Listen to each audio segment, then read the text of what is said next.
ஸ்ரீமதே ராமானுஜாய நமக. ராமானுஜரால் நல்ல பகவத் அனுபவம் பெற்றவர்கள் நிறைய பேர். அதுபோல் அந்த பகவத் அனுபவம் தான் திருக்கோளூர் பெண் பிள்ளைக்கு அன்றைக்கி கிடச்சிது.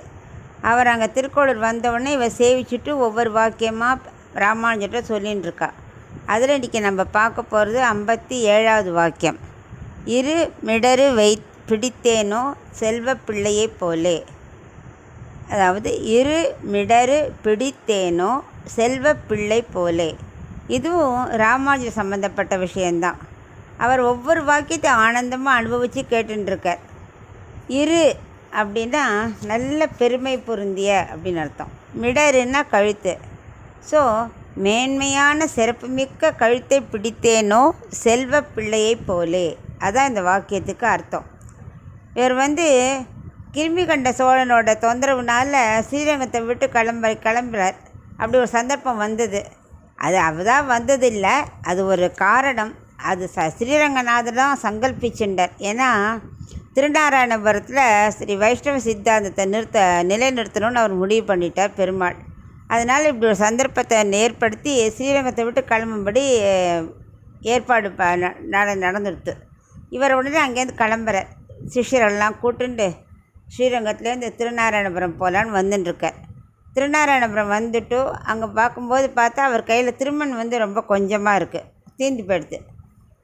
திருமண் இல்லையே அப்படின்னு யோசிச்சுட்டே, இல்லைனா அந்த அக்கா வேணுமே நமக்கு அப்படின்னு யோசிச்சுட்டே படுத்துட்டுருக்கார். பார்த்தா கனவுல பெருமாள் வந்துட்டார். அவர் தானே சங்கல்பிச்சிங்க அனுப்பிச்சிருக்கார். ஸோ அவர் வழி விட மாட்டாரா, வந்துட்டார்.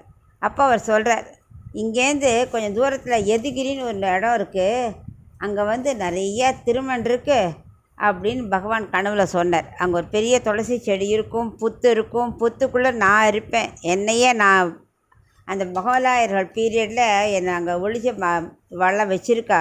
ஸோ என்னையும் நீ மீட்டுக்கோ அப்படிங்கிறார். அடுத்து நான் இவருக்கு ராமானுஜருக்கு ரொம்ப சந்தோஷம். சிஷ்யர்களை சொன்ன இது மாதிரி கனவு வந்தது, வாங்கோ நம்மளாம் போகலான்னு எல்லாருமா கிளம்பி போகிறா. போய் எதுகிரியில் பக்கத்தில் வேத சரஸ்ன்னு ஒரு குளம் இருக்குது, அங்கே குளிச்சுட்டு எதுகிரி ஏறி புதரில் அப்படி தேடுறா. பார்த்தா திருமணம் கிடைக்கல, பெருமாளும் கிடைக்கல. ரொம்ப வருத்தமாக போயிடுத்து அவருக்கு. மறுபடியும் அப்படியே ஒரு மடத்துக்கு வந்துட்டு அப்படியே வருத்தமாக படுத்துட்டே தூங்கி போய்டுறார். சொப்பனத்தில் மறுபடியும் பகவான் வந்தார். என்ன இல்லாத இடத்துல தேடினா நான் எப்படி கிடைப்பேன்? நாளைக்கு கல்யாணி புஷ்கரணி பக்கத்தில் தென்மேற்கில் ஒரு செண்பக மரம் இருக்குது, அதுக்கு பக்கத்தில் நிறைய துளசி செடி புதர் மாதிரி இருக்கும், ஒரு புத்து இருக்கும். அந்த புத்துக்குள்ளே நானும் இருக்கேன். அப்புறம் வடமேற்கு மூலையில் போனியான்னு பார்த்தியான்னா திருமண் புத்து நிறையா இருக்கும். கருடன் நிறையா கொண்டு அங்கே போட்டிருக்கார் அப்படின்னு அவர் சொல்கிறார். உடனே மறுபடியும் காலம்பரை எல்லாரையும் கூட்டிட்டு அங்கே போய் புதர்லாம் எடுத்துட்டு குளிச்சுட்டு எல்லாம் பார்த்தா திருமண் கட்டி இருக்குது, நிறையா இருக்குது. ரொம்ப சந்தோஷம் ராமானுஜருக்கு. அப்புறம் பார்த்தா திருநாராயண பெருமாள் அங்கே உள்ளே இருக்கார். பளிச்சுன்னு பளன்னு ஜெகஜோதியாக தெரிகிறார். உடனே ரொம்ப ரொம்ப சந்தோஷப்பட்டு அந்த ஊர் ராஜாட்ட சொல்லி பெரிய கோவிலை பிரதிஷ்டை பண்ணி அதில் பெருமாளை வச்சு நல்ல புனருத்தாரணம் பண்ணினார். திருநாராயணர் அவர் நினச்சிட்டது அதானே. ஸோ தினம் நல்ல திருவாராதனை நடக்கிறது, ரொம்ப சந்தோஷம் எல்லாருக்கும். அங்கே இருக்கிற மக்களுக்கெல்லாம் ரொம்ப சந்தோஷம். அப்போ மக்கள் சொல்கிறார், திடம்னு நம்ம கோவில் ஆராதனை நடக்கிறது, உற்சவமே பண்ணலாமே, அது பண்ணவே இல்லையே, எப்போ ஆரம்பிக்கலாம் அப்படின்னு மக்களுக்கு சந்தேகம் கேட்க ஆரம்பிக்கிறார். உற்சவம்னா திருவீதி உலா வருவர் பெருமாள், சின்ன மூர்த்தியாக இருப்பார். அதை எடுத்துகிட்டு எல்லோரும் அப்படி பெருமாளை அப்படி ஒவ்வொரு வீதியாக கொண்டு வருவாள் இல்லையா. ஏன்னா எல்லாராலையும் கோயிலில் போய் தரிசிக்க முடியாது, வயசானவா இருப்பா, முடியாதவா இருப்பா. ஸோ அதனால் எல்லோரும் பார்க்கணுங்கிறதுக்காக பெருமாள் அப்பப்போ அப்படி வீதி உலா வருவார் ஒவ்வொரு உற்சவத்துக்கும். அந்த மாதிரி பண்ணலாமே அப்படிங்கிறா. அப்போ ராமானுஜர் சொல்கிறார், அது பண்ணலாம், அதுக்கு உற்சவமூர்த்தி வேணுமே, அதுக்கு என்ன பண்ணுறது அப்படிங்கிறா. நம்ம உனக்கு புதுசாக பண்ணிடலாமே அப்படிங்கிறா மக்கள். இல்லை அப்படிலாம் பண்ணக்கூடாது, ஏன்னா இது புதிய கோவில் இல்லை, புது கோவில்னால் புது விக்கிரகம் பண்ணலாம். இது ரொம்ப பழமையான புராதனமான கோவில். இது எப்படி கிருஷ்ணர் பலராமன் எல்லாரும் பூஜித்த கோவில். அதனால் கண்டிப்பாக உற்சவர் இருப்பார். அவர் எங்கே இருக்கார் நம்ம வந்து இனிமேல் கேட்டு தெரிஞ்சுக்கணும், போய் தேடணும் அப்படிங்கிறார். அந்த மூர்த்தியை கொண்டு வந்து தான் இங்கே நம்ம ஸ்தாபித்து உற்சவம் கொண்டாடணும் அப்படிங்கிறார். இதுக்கு என்ன முறை, இதுதான் நியாயம். இதுக்கு என்ன பண்ணுறது? எங்கே உற்சவர் கிடைப்பார் நம்ம தேடுறது அப்படின்னு மக்கள்லாம் ஒரே யோஜனை. அப்போ மக்கள் சொல்கிற, பின்ன அதுக்கும் நீங்கள் தான் ஒரு வழி சொல்லணும், எங்களுக்கு எப்படி தெரியும், நாங்கள் எங்கே போய் தேடுவோம் அப்படிங்கிறார். அப்போ ராமானுஜர் சொல்கிறார், இல்லை பகவானை தன்னை காட்டி கொடுத்தார் இல்லையா, அந்த மாதிரி அவரும் உற்சவரை காட்டி கொடுப்பார், நம்ம பிரார்த்தனை செய்வோம் அப்படிங்கிறார் ராமானுஜர். பகவானை வேண்டிக்க ஆரம்பிக்கிறார். பகவானே, உனக்கு உற்சவம் செய்கிறோன்னு எல்லாரும் ஆசைப்படுறோம், உற்சவமூர்த்தி எங்கே இருக்கா நீ எனக்கு காட்டி கொடுத்தாக்க நாங்கள் கொண்டு வந்து உற்சவம் நடத்தலாம் அப்படிங்கிற பகவானை வேண்டிக்கிறார். உடனே பகவானும் சங்கல்பிச்சுக்கிறார், அதுதானே அவரோட முறையே. அப்போ மறுபடியும் வேண்டிக்கிறார், பகவான் நீ இருக்கிற இடத்த நீ காட்டி கொடுக்காம நாங்களாக எப்படி தேடி எடுக்க முடியும் சொல்லு, அதனால் நீ வந்து உற்சவமூர்த்தி எங்கே இருக்கான்னு எனக்கு காட்டி கொடுக்கணும் அப்படிங்கிறார். பார்த்தா அன்றைக்கி சொப்பனத்தில் மறுபடியும் கனவில் சொர்ண விக்கிரகமாக ரொம்ப குட்டியாக அழகாக ஒரு உற்சவமூர்த்தி கண்ணுக்கு தெரிகிறார். தான் தான் அந்த திருநாராயணபுரத்து உற்சவர்னு சொல்கிறார். அப்போ சொல்லிட்டு, என் பேர் வந்து ராமப்பிரியன், நான் டெல்லி பாதுஷா அரண்மனையில் இருக்கேன், பாதுஷா வந்து என்னை கூட்டின்னு போ, நீ வந்து கூட்டா நான் உடனே ஓடி வருவேன் அப்படிங்கிறாரா அந்த செல்வப்பிள்ளை. பகவான் சொப்பனத்தில் காட்சி கொடுத்தாரா, அதுக்கு பேர் அனுபூதின்னு பேர். ஆனால் நமக்கு புரியறதுக்காக சொப்பனம் சொன்னால் தான் நமக்கு புரியும். ராமருக்கு இவருக்கு ரொம்ப சந்தோஷம், ராமானுஜருக்கு. அப்போ அவர் சொல்கிறார், ஏன் ராமப்பிரியன்னு பேர் வந்ததுன்னு மக்கள்லாம் அடுத்து நான் சொல்லும்போது கேட்குறா. அப்போ ராமானுஜர் சொல்கிறார், இல்லை ராமனுக்கு ரொம்ப பிடிச்சமான உற்சவர், அதனால் அவருக்கு ராமப்பிரியன்னு வச்சுருக்கார் அப்படின்னு சொன்னாராம். அது பெருமாள்கிட்டையும் இவரும் கேட்டிருக்கார், அந்த சொப்பனத்தில் உனக்கே ராமப்பிரியன்னு பேர் அப்படின்னு கேட்டாராம். அப்போ பெருமாள் சொன்னாராம், இல்லை என்ன ராமன் ஸ்ரீராமர் இருக்கார் இல்லையா, அவர் பூஜித்தார் என்ன, அவருக்கு என்னை ரொம்ப பிடிக்கும், அதனால் அவர் வச்ச பேர் தான் ராமப்பிரியன் அப்படின்னாராம். அடுத்து நான் என்ன பண்ணான், சிஷ்யர் எல்லா நடந்த விஷயத்தையும் சொன்னான். உடனே, ஓ அப்படியா, ராமர் ஆராதனை பண்ண மூர்த்தியா அப்படின்னு அவர்களும் ஒரே சந்தோஷம். அதனால தான் ராமப்பிரியன்னு பேர் அப்படின்னு எல்லாத்தையும் கேட்டு தெரிஞ்சுக்கிறா. அது மட்டும் இல்லை, ராமர் எப்படி அந்த உற்சவமூர்த்தி அவருக்கு வந்தார், ரங்கநாதர் இருந்தார் இல்லையா, இப்போ ஸ்ரீரங்கத்தில் இருக்கார், அந்த ரங்கநாதர் தான் பிரம்மாட்டேந்து வாங்கி சங்கல்பிச்சுட்டு ஆராதனை பண்ணின்னு வந்தா. அவர் தான் இக்ஷ்வாகு வம்சத்துக்கே அதை கொடுத்தார். அப்படி ஒவ்வொரு மன்னராக அதை பூஜித்து வந்தா. விபீஷணன் பட்டாபிஷேகம் முடிஞ்சவொடனே விபீஷணனுக்கு அவர் பெரிய வெகுமதி கொடுக்கணும்னு சொல்லிவிட்டு அந்த ரங்கநாதரை தூக்கி கொடுத்துட்டாரு. அதனால் இவருக்கு இப்போ பூஜை பண்ண பெருமாளே இல்லை. அப்போ என்ன பண்ணார், மறுபடியும் பிரம்மாட்ட போய் ஸ்ரீராமரே உற்சவமூர்த்தி அவர் பண்ணின்றதை பூஜை பண்ணியிருந்த உற்சவமூர்த்தியை கேட்டு வாங்கிட்டு வந்தார்.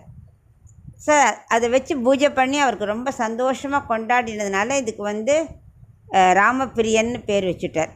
அதுக்கப்புறம் எப்படி வந்தது என்ன ஆச்சுன்னா, இதை மட்டும் இல்லை, இது கிருஷ்ணர் பலராமன்னா கூட இது சேவிச்சிருக்கா அப்படிங்கிறாங்க. எப்படி அப்படின்னு மக்கள்லாம் கேட்குறா. அதுக்கப்புறம் என்ன தெரியுமா ஆச்சு, தத்தாதிரிங்கிறவங்க கூட சேவிச்சிருக்கா, நிறைய பேர் இங்கே சேவிச்சிருக்கா. அது அந்த ராமர்கிட்டேருந்து இந்த லவகுஷா இருந்தா இல்லையா, அந்த குஷனோட பொண்ணு பேர் குஷமாலினி. அவளுக்கு கல்யாணம் பண்ணும்போது நிறைய சீர் கொடுத்தாராம். அந்த பொண்ணு என்ன பண்ணித்தா, எனக்கு அதோடு எனக்கு இந்த ராமப்பிரியனும் வேணும்னு சொல்லிட்டு தான். ஸோ இந்த ராமப்பிரியனை குஷமாலினிக்கு கொடுத்துட்டா. அதை அவள் பண்ணின்னு இருந்தா. அது அப்படியே எது வம்சத்துக்கு போயிடுத்து. அவள் கல்யாணம் பண்ணி அப்படி எது வம்சத்துக்கு போனதுனால அந்த பெருமாள் வந்து எது வம்சத்துக்கு போயிட்டார். அதுக்கப்புறம் பலராமன் என்ன பண்ணார், இந்த சண்டே அப்போலாம் தீர்த்த யாத்திரையெல்லாம் போனார் இல்லையா, அப்படி தீர்த்த யாத்திரை ஒவ்வொரு நாள் போயிட்டு வரும்போது திருநாராயணபுரம் வந்து சேவிக்கும்போது அந்த திருநாராயண பெருமாளை பார்த்தாலே இவ சேவிச்ச ராமபிரான் மாதிரியே இருக்குது, ராமப்பிரியன் மாதிரியே இருக்குது. உடனே கிருஷ்ணர்கிட்ட வந்து சொல்கிறார். உடனே கிருஷ்ணர் வந்து பார்க்குறார், ஆமாம் நம்ம ராமப்பிரியன் மாதிரியே இருக்கார் திருநாராயண பெருமாள், சரி நம்ம அந்த பெருமாளை கொண்டு இங்கே வச்சுருவோம் அப்படின்னு சொல்லிட்டு உற்சவரை கொண்டு இங்கே வச்சுட்டா. அதுக்கப்புறம் இவாளுக்கு சிஷ்யர்கள்லாம் ரொம்ப சந்தோஷம். ஓ அப்படியா அப்படின்னு அவளை ரொம்ப ஆசையாக கேட்டுருக்கா. உடனே அவர் என்ன பண்ணார், அடுத்த நாள் சிஷ்யர்களை கூட்டுண்டு மேல்கோட்டையிலேருந்து டெல்லி அந்த பாதுஷா இடத்துக்கு நடந்தே போயிருக்கார். எவ்வளோ தூரம், ஆனால் அவர் அப்போ எல்லா இதுக்கும் நடந்து தான் போவாள், வேறு ஆச்சாரியர்களும் நடந்து தான் போவாள். நடந்து போனான். போய் தெய்வத்துக்காக என்ன பண்ணார், பாதுஷா போய் பார்க்கலாம், பொதுவாக வரலாம், போய் பார்க்க மாட்டா. பட்டு நமக்கு தெய்வம் வேணுமே, ராமப்பிரியன் அங்கன்னா இருக்கார், சரின்ட்டு போய் பார்க்குறா. பார்த்தா முதல்ல பாதுஷா முதல்ல விடுற பார்க்குறதா இல்லை. ஆனால் இவர் திருதண்டம் அப்படி சன்னியாசியாக வந்து பார்த்தா ஜெகஜோதியாக இருக்கார் ராமானுஜரே. அவன் அசந்து போயிட்டான், எழுந்து கை கூப்பிட்டான். அதையும் மதிக்க மாட்டான். ஆனால் இவரோட தேஜஸை பார்த்து அசந்து போய் அவனே கை கூப்பி அவன் சொல்கிறான், இங்கே எங்கிட்ட நிறைய விக்கிரகம் இருக்குது, காவலாளி அனுப்பிச்சி திறந்துடுற அந்த ரூமை, அதுக்கு பேர் விக்கிரக சாலைன்னே வச்சுருக்கோம், அவ்வளோ பெருசாக அந்த ஷாலாவை திறக்க சொல்கிறேன், உன் பெருமாள் அங்கே இருந்தால் நீ எடுத்துக்கோ அப்படிங்கிறார் பாதுஷா. உடனே ராமபிரானுக்கு ராமானுஜருக்கு ரொம்ப சந்தோஷம். அங்கே பார்த்தா அவன் திறந்து கொடுத்தான். அடுத்தலாம் திறந்து பார்த்தா தேடுறார், அவரோட பெருமாள் இல்லை, ராமப்பிரியனை காணோம். அவர் தான் கனவுல பார்த்துருக்காரு, ஸோ அவருக்கு தெரியுமே எப்படி இருப்பார்னு. ஸோ ராமப்பிரியனை காணோம். மறுபடியும் இவருக்கு அதே சோகம். மறுபடியும் மடத்துக்கு வந்துட்டார், என்னடா கிடைக்கலையே அப்படின்னு. அடுத்த நான் காலம்புற பாதுஷாட்ட போகிறான், என்ன கிடச்சிதா அப்படிங்கிறார். இல்லை, நிறையா விக்கிரகம் இருக்குது, ஆனால் என் பெருமாள் அங்கே இல்லை அப்படிங்கிறார். ஓ அப்படியா, அப்போ நான் என்ன பண்ண முடியும், இல்லைன்னா எனக்கு வேறு ஒன்றும் இல்லை, எனக்கு தெரியாது அப்படிங்கிறார். ஆனால் முதல் நாள் கனவுல பெருமாள் சொல்லிட்டார், என்ன பெருமாள் கனவுல வந்தார், என்ன நீ எங்கே இருக்கேன்னு தெரியலையேப்பா, நான் டெல்லிக்கு வந்துட்டேன், நிஜமாக நீங்கள் இருக்கியா அப்படின்லாம் ராமானுஜர் பேசுகிறார். அப்போ அவர் சொல்கிறார், நீ மறுபடியும் இல்லாத இடத்த தேடிகிட்டே இருக்க, நான் அங்கே அவரோட டெல்லி பாதுஷாவோட பொண்ணு இருக்கா இல்லையா, அவளோட அந்தப்புறத்தில் அவளோட படுக்கைக்கிட்ட நான் இருக்கேன். என்னை கண்டா அவளுக்கு ரொம்ப பிடிக்கும், கிருஷ்ணன் ராதை மாதிரி அவள் என்னை விட்டு பிரியவே மாட்டா, அவள் என்னை செல்லமாக ரொம்ப ஆசையாக வச்சுன்னு நீ அங்கே போய் பாரு அப்படிங்கிறார். இவருக்கு ஒரே ஆச்சரியம், எப்படி அந்தப்புறத்துக்கு போகிறது அப்படின்னு சொல்லிட்டு மறுபடியும் பாதுஷாட்ட சொல்கிறார். இல்லை, அந்த அந்தப்புறத்தில் இருக்கான் பெருமாள், அங்கே இருக்காராம் அப்படிங்கிறார். இவருக்கு ஒரே ஆச்சரியம், என்ன விளையாடுறியா, அங்கெல்லாம் பெண்கள் கட்டில் போக முடியாது அப்படிங்கிறார். இல்லை நீங்கள் கூட வாங்க, நான் வெளியிலேயே நிற்கிறேன், வாசல் கதவுகிட்ட நிற்கிறேன், அங்கே தான் இப்போ நிச்சயமாக எங்கள் பெருமாள் பொய் சொல்ல மாட்டார், கனவில் சொன்னார் அப்படிங்கிறார். சரின்னு சொல்லிட்டு ராமானுஜர் கூட்டில் அங்கே போனேன். அந்தப்புறத்தில் கதவை திறந்தால் அந்த பொண்ணு, பாதுஷாவோட பொண்ணு ராமப்பிரியனை கட்டின்னு தூங்கின்னு இருக்கா. சின்ன பொண்ணு படுத்துன்னு தூங்கியிருக்கா. அவளுக்கு அந்த பெருமாளை ரொம்ப பிடிக்கும், அதை பெருமாளாகவே நினைக்கல, அதோட விளையாடுறது கொஞ்சறது எப்போ பார்த்தாலும் அதோடையே தான் இருப்பாள். அவள் தூங்கின்னு இருக்கா. உடனே இவர் என்ன பண்ணார், அப்படி ஒரு கதவுங்கிட்டக்க நின்றுண்டு, ராமப்பிரியா என் செல்ல பிள்ளையே இங்கே நீ வாராய் அப்படின்னு அவர் செல்லமாக கூப்பிட்றார். பார்த்தா அந்த கட்டிலேருந்து ஜில்லுன்னு ஏந்து நின்றுண்டு குதிக்கிறார்.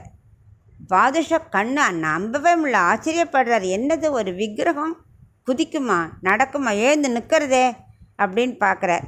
அதில் அவர் எப்படி வந்தாருங்கிறத, ராமப்பிரியன் வந்ததை குரு பரம்பரையில் 2 வார்த்தையாக போட்டிருக்கா, அதை அப்படியே இங்கே நம்ம சொல்லலாம். இட்ட சட்டையும் கட்டின சிறு சதங்கையும் இட்ட கஸ்தூரி நாமமும் முடித்த மைவண்ண நறுங்குஞ்சியும் தன்முகத்து சுட்டி தொங்க செம்பொன் சதங்கைகள் ஒலிக்க ஓடி உடையவர் மடியில் அமர்ந்தார் அப்படின்னு அந்த வார்த்தைகள் அப்படி போட்டிருக்கான். அந்த ராமப்பிரியன் சின்ன குழந்தையா ஜல் ஜல் ஜல் குயிச்சு அப்படியே அவரோட ஹைட்டுக்கு ஏற்ற மாதிரி ராமானுஜர் கீழே உட்காந்துட்டார். கதவுங்கிட்டக்க மடியில் ஏறி ஜல்லுன்னு மடியில் ஏறி உட்காந்துருத்தான். எவ்வளோ சந்தோஷமாக இருந்தது ராமானுஜருக்கு. ஆனால் சொன்னபடி பாதுஷா எடுத்துன்னு போயிடுங்கோ உங்கள் பெருமாளை, ஏன்னா என் பொண்ணு எழுந்துட்டா விடமாட்டா, இப்போவே நீங்கள் கிளம்பிடுங்கோ அப்படிங்கிறார். உடனே ராமானுஜர் மடன் செல்லப்பிள்ளைய கட்டின்ட்டு சந்தோஷமாக கிளம்பிடுறார். கொஞ்சம் தூரம் வந்த பல்லக்கில் அனுப்பிச்சுடுற ராமானுஜரை. பல்லக்கில் வந்துன்னு இருக்கும்போது அவருக்கு தெரியும் திருட பயம்லாம் இருக்குது, இல்லை அவள் துரத்தின்னு வருவா எடுத்துருவாளோ அப்படிலாம் பயந்துட்டு ஃபாஸ்ட்டாக தான் வரார். அதுக்குள்ளே அந்த குழந்தைய கண்முழிச்சு பார்க்குறது ராமப்பிரியனை காணோம். உடனே அவள் இந்த குழந்தை சொல்கிறது, எனக்கு ராமப்பிரியன் இல்லாமல் என்னால் இருக்கவே முடியாது, நான் போகணுங்கிறது. உடனே ராஜா என்ன பண்ணுறார், சரி நீ போய் இந்த படைகள்லாம் கூட்டுண்டு துணைக்கு கூட்டுண்டு நீ போ அப்படின்னு அனுப்பிச்சி விட்றார். அந்த குழந்தை வந்து பார்க்குற பல்லக்கில் ராமப்பிரியன் உட்காந்துட்டுருக்கார். உடனே இவர் சொல்ல ராமானுஜர், பரவாயில்ல பெண்ணே, நீயும் இந்த ராமப்பிரியனோடே வந்துடும், இந்த பல்லக்கில் நீ உட்காந்துக்கோ அப்படிங்கிறார். உடனே அந்த பாதுஷாவோட பொண்ணு அதில் ஏறி உட்காந்துன்றது.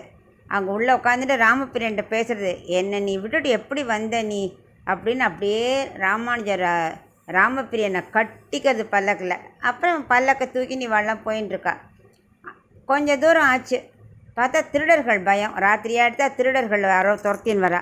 உடனே இவர் கடக்கடன்னு பக்கத்தில் இந்த குடிசையில் ஒன்று, இந்த கீழ் ஜாதி இவாளாக இருப்பாள் இல்லையா, அங்கே வந்து ஒரு குடிசை இருக்குது, அதுக்குள்ளே ஒரு போயிடுறார். இந்த பல்லக்கில் பெருமாள் அங்கே வச்சு விட்றார் பத்திரமா.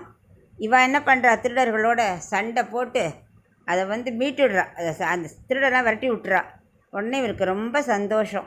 அந்த அவளை நண்டை வாழ்த்தி, இனிமேல் உங்களுக்கு வந்து திருக்குலத்தவர்கள்னு பேர், நீங்கள் திருநாராயணபுரம் வந்து நீங்களும் அந்த கொடி ஸ்தம்பம் வரைக்கும் வந்து பெருமாளை சேவிக்கலாம் அப்படின்னு அப்போவே பெரிய புரட்சி பண்ணி திருக்குலத்தவர்களை கோவிலுக்கு வர வச்சது ராமானுஜர். அதுக்கப்புறம் இவள் மறுபடியும் நன்றி சொல்லிவிட்டு இவள் கிளம்பி போகிறா. போனால் கொஞ்சம் தூரம் போனால் பல்லக்கு திடும்னு வெயிட்டே இல்லாத மாதிரி இருக்குது. உடனே இந்த பல்லக்கு தூக்குறவா சொல்கிறா, என்னது பல்லக்கில் வெயிட்டே காணுமே அப்படின்னு இறக்கி வச்சுட்டு பல்லக்கை நீக்கிட்டு பார்த்தா உள்ளே அந்த பொண்ணை காணும். என்னன்னா அந்த பொண்ணு ராமப்பிரியனை கட்டின்டா இல்லையா, ராமப்பிரியன் பெருமாளாச்சே, அவருக்கு ஜாதி வித்தியாசம்லாம் உண்டா, அவர் அப்படியே என்னால் உன்னை விட்டு இருக்க முடியாது சொன்னாலும் அப்படியே தன்னோட ஏற்றுன்ட்டார். ஆண்டாள் எப்படி வந்து ரங்கமன்னாரோட ஐக்கியமானாலோ அது மாதிரி இந்த பாதுஷா பொண்ணும் அப்படியே ராமப்பிரியனோட ஐக்கியமாயிட்டா. அப்புறம் ராமானுஜர் திருநாராயணபுரம் வந்து உற்சவம் இருக்காங்க, எல்லா விக்கிரகமெல்லாம் ஏற்பாடு பண்ணி பிரதிஷ்டை பண்ணி, அவருக்கு வந்து சம்பத்குமார்னு பேர், செல்வப்பிள்ளைக்கு மற்ற இன்னொரு பேர் சம்பத்குமார். உடனே அங்கே எல்லா உற்சவங்கள்லாம் நடக்குது, மக்களுக்கெல்லாம் ரொம்ப சந்தோஷம். அதைத்தான் அந்த திருக்குறள் பெண்பிள்ளை சொல்கிறா, அந்த இருமிடரை பிடித்தேனோ செல்வப்பிள்ளையை போலே, அப்படியே வந்து ராமானுஜர் கவிதை கட்டின்றாரே, என்ன ஒரு பாக்கியம். அந்த ராமானுஜருக்கு பெருமாள் வந்து எப்படி கனவுல தோண்டி தன்னை வந்து ஆசையாக கட்டின்றார், அந்த பாக்கியம் எனக்கு இல்லையே அப்படிங்கிறார். அப்புறம் இந்த பெருமாளை என்ன பண்ணார், விக்கிரகம் இந்த சென்னை ராமப்பிரியனுக்கு பக்கத்துலேயே அவரோட திருவடியிலேயே பிபி நாச்சியார், அவளுக்கு பேர் பிபி பேர் அந்த பாதுஷா பெண்ணுக்கு. ஸோ அதுக்கு பிபி நாச்சியார்னு பேர் வச்சு அவளுக்கு ஒரு நல்ல விக்கிரகம் பண்ணி இன்றைக்கும் திருநாராயணபுரம் மேல்கோட்டையில் இவர் ராமப்பிரியனுக்கு திருவடியில் இவர் இருக்கா, பிபி நாச்சியார் விக்கிரகம் இன்றைக்கும் இருக்குது. வைரமுடி சேவை ரொம்ப விசேஷமாக அங்கே நடந்துட்டுருக்கு. இந்த சேஷ்டக்கார பிள்ளையை போல் பாதுகாத்து வந்துடும் அப்படின்னாராம். கொஞ்ச நாள் ஆச்சு இல்லையா, அவருக்கு அந்த குழந்தையாகவே பாவிச்சார் இந்த ராமப்பிரியனை. அது எப்போவும் ரொம்ப சேஷ்டை பண்ணினா குதிச்சு வந்தது இல்லையா, கள்ளக்கிஷன் மாதிரி. அதனால் அவர் சொன்னார், அது ரொம்ப சேட்டை குறும்புக்கார பையன், அவருக்கு வந்து ஸ்ரீரங்கத்தில் மறுபடியும் வேலை இருக்குது. ஆக்சுவலி இங்கே வந்து 15 வருஷமாக இருந்து வைஷ்ணவ சம்பிரதாயம்லாம் எல்லாம் செட் பண்ணியாச்சு. இப்போ கிளம்பணும். இங்கே இருக்க சிஷ்யர்கிட்ட சொல்கிறா, இப்போ நான் கிளம்புறதுக்கு நேரம் வந்துருத்தோ, இந்த கோவிலுமே நீங்கள் நிர்மாணம் பார்த்துக்கோங்க, எல்லாத்தையும் பார்த்துக்கோங்க. ஆனால் இந்த செல்லப்பிள்ளை இருக்கே ரொம்ப குறும்புக்கார செல்வப்பிள்ளை, அதனால் பத்திரமா பார்த்துக்கோங்கோ அப்படின்னு மாறான். ஏன்னா எப்படி பார்த்துக்கணுமா, கிணற்று பிள்ளையை போல் பத்திரமா பார்த்துக்கணுமா. ஏன்னா சேஷ்டக்கார பிள்ளைக்குனாக்க அந்த காலத்தில் கிணறெல்லாம் தரையாக இருக்கும் இல்லையா, அப்போ அம்மாக்கள்லாம் குழந்தையில விடமாட்டா, சட்டில்னா குழந்தை துள்ளி குதிச்சு எங்கேயானு விழுந்துருமோன்னு. இவர் தான் கள்ளகிருஷ்ணனாச்சே, காளிங்க நடத்தனம் பண்ணியிருக்கார், அது பண்ணியிருக்கார், அது மாதிரி சேஷ்டம் ரொம்ப ஜாஸ்தி பண்ணியிருக்கார் இல்லையா. அதனால் அங்கெல்லாம் போகாமல் இந்த குறும்புக்கார பையனை நீங்கள் பார்த்துக்கோங்க அப்படின்னு சொன்னாராம் ராமானுஜர். இதைத்தான் அந்த பெண் பிள்ளை சொல்கிறா, இருமிடரும் பிடித்தேனோ செல்வப்பிள்ளையை போலே அப்படின்னு. எவ்வளவு அழகாக ஓடி வந்து ராமானுஜர் கவிதை கட்டின்றார், அந்த பாக்கியம் எனக்கு இல்லையே அப்படின்னா. அதை அப்படியே ரசித்து கேட்டுருக்கார் ராமானுஜர். ஏன்னா இதெல்லாம் அனுபவித்தவராச்சே, அதை அப்படியே அனுபவித்து கேட்டுருக்கார்.